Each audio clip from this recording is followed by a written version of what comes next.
교과서 77쪽을 펴주세요. 이번 시간에는 무엇을 배울까요?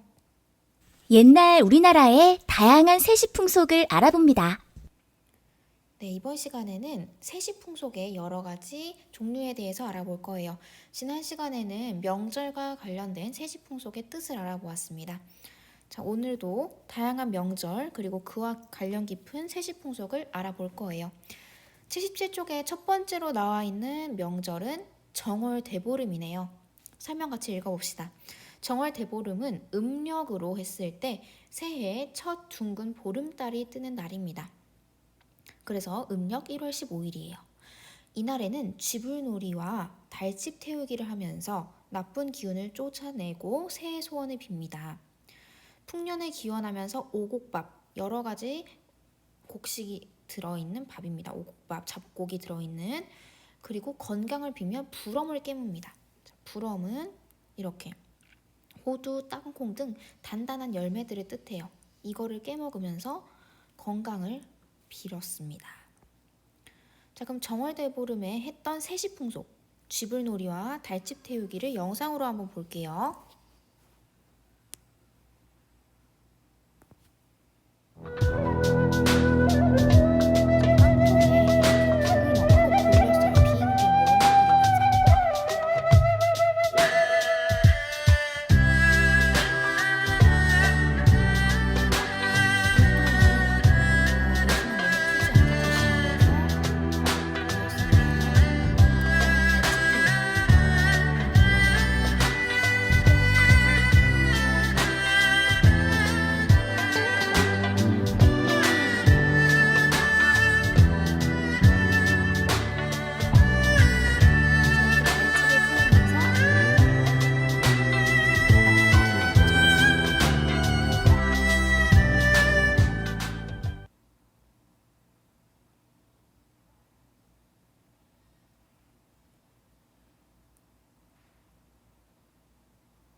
자, 다음은 한식입니다. 자, 한식은 불을 사용하지 않고 차가운 음식을 먹는 날이었어요. 우리나라 명절 중에 한식이라는 게 있어. 찬 음식을 먹기 때문에 한식이라는 이름이 붙었어요. 이 한자로 한이 차가울 한이야. 씨를 뿌리는 시기인 한식이 되면 한 해 농사가 잘 되기를 기원하며 조상들의 산소에 성묘를 했습니다. 우리가 씨를 뿌릴 때, 곡식이 잘 자라라고 씨를 뿌릴 때 아직 봄이지만 춥죠. 그때 차가운 음식을 먹으면서 조상들에게 산소에 성묘를 했어요. 성묘를 한다는 세시풍속이 있네요. 영상으로 볼게요. 조상들의 산소에 성묘를 갖습니다. 자, 이렇게 조상들에게 차례 음식을 올리고 절을 했습니다. 78페이지 볼게요. 이제 날씨가 무더워지고 있어요. 여름철이에요. 여름철에는 단오와 삼복이라는 세시풍속이 있어요. 자, 단오.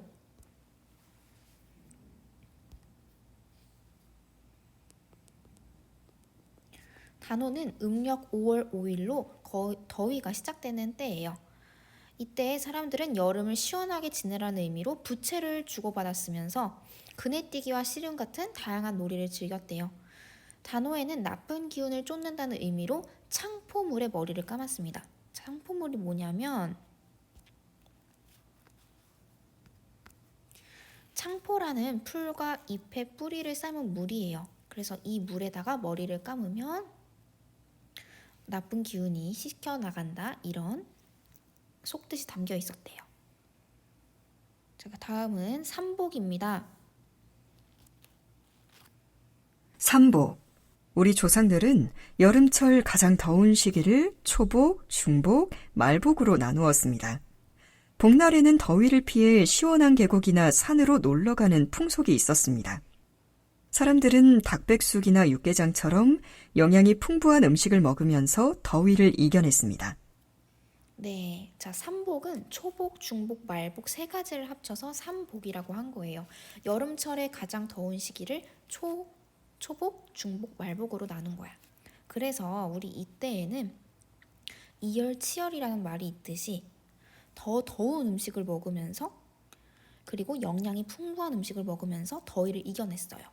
우리 이 삼복에는 닭백숙을 먹는 그런 세시 풍속이 있어요. 자, 다음 가을철에 있는 우리나라 세시 풍속 뭐가 있을까요? 자, 가을에는 우리나라 대명절인 추석이 있죠. 추석에는 어떤 풍속이 있을까? 추석에는 한 해 동안 농사지은 곡식과 과일을 수확해요. 그래서 이걸 햇곡식, 햇과일이라고 하거든요. 이 과일과 곡식으로 조상들께 차례를 지냅니다. 그리고 성묘를 했어요. 아까 한식에 했던 것처럼 그 조상들의 묘를 찾아가서 차례 드리는 거. 그리고 마을 사람들이 모여서 줄다리기도 하고 보름달 아래서 강강순례를 하면서 풍년을 기원하기도 했습니다. 강강순례는 지난 시간에 배웠죠? 자, 다음은 중앙절입니다.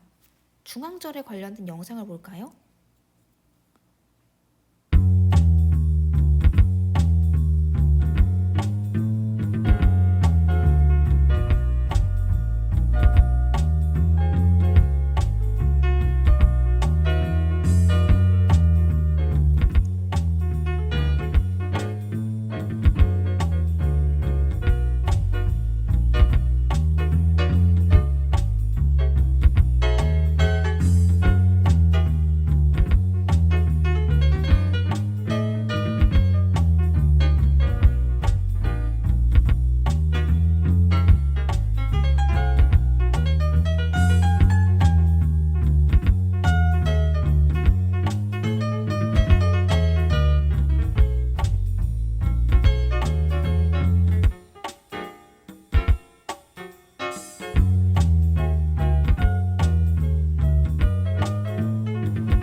자, 영상에서 살펴봤듯이 중앙절은 우선 음력 9월 9일이에요.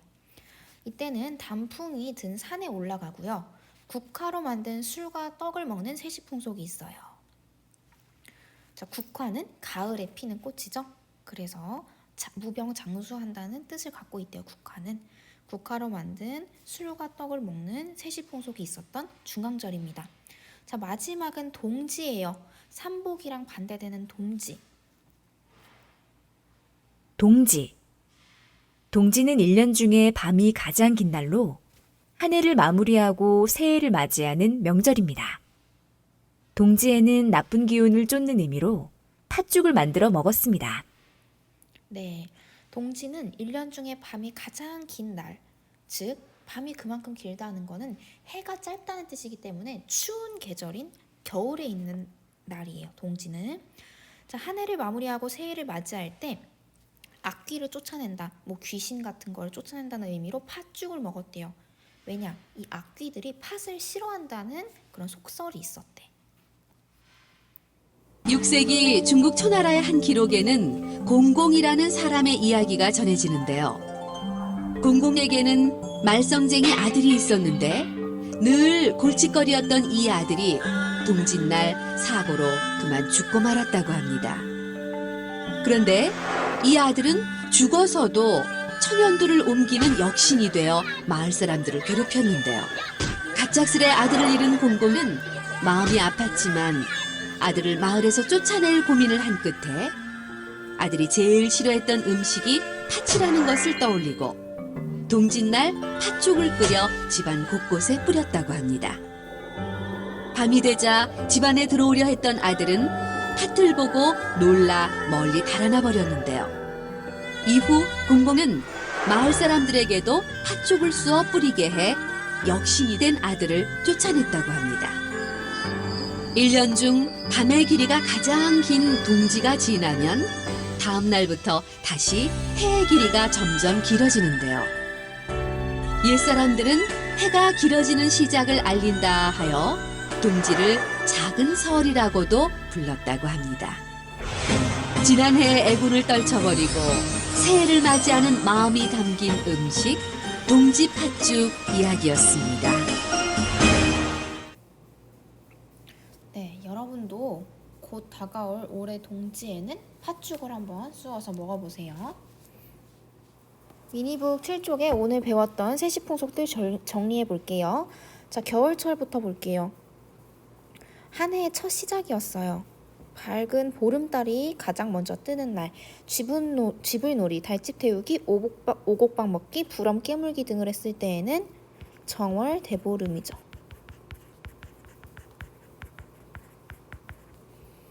자, 다음 불을 사용하지 않고 찬 음식을 먹었다고 해서 이름이 붙은 날이죠. 한식입니다. 이날에는 찬 음식을 먹고 성묘하기를 하는 세시풍속이 있었어요. 자, 이제 여름철의 세시풍속 알아볼까요? 음력 5월 5일이었죠. 부채를 주고받으면서 더위를 쫓으라고 했고, 그네뛰기, 씨름, 창포물에 머리 감기를 했던 날은 단오입니다. 또 초복, 중복, 말복, 여름을 세 부분으로 나누어서 삼계탕이나 육개장 등을 먹으면서 이열치열, 더위를 이겨냈던 날은 삼복이죠. 자, 그 다음 가을입니다. 가을의 가장 큰 명절 추석에는 어떤 세시풍속이 있었죠? 먼저 조상께 차례를 지냅니다. 그리고 성묘를 하러 가죠. 줄다리기를 하기도 하고요. 보름달 밑에서 강강 순례를 했습니다. 음력 9월 9일이죠. 국화로 만든 술과 떡을 먹은 날은 바로 중앙절입니다. 마지막, 밤이 가장 긴 날이다 해서 악귀를 쫓으려고 팥죽을 먹었던 날은 동지입니다. 자, 우리 이번 시간에 이렇게 옛날의 다양한 세시풍속 여러 가지를 한번 배워보았습니다. 다음 시간에는 옛날과 오늘날의 세시풍속에 대해서 비교해 볼게요. 다음 시간에 만납시다. 안녕.